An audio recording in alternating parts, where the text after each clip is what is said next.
Has the target we made.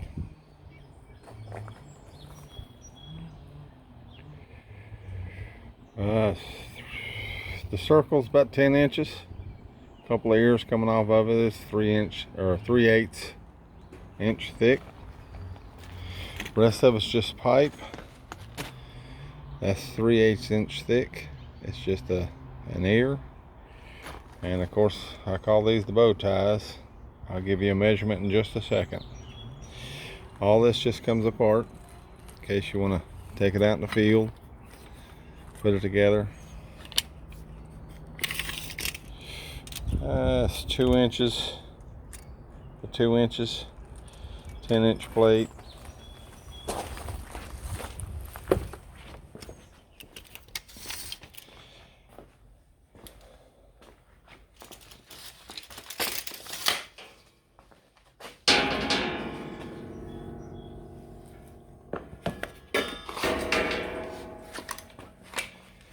The bow ties,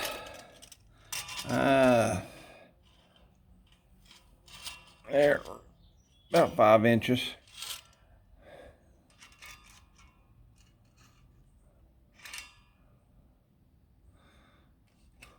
And it's got an oval in it. That's 1/2 inch. I hope this helps someone. Thanks for watching.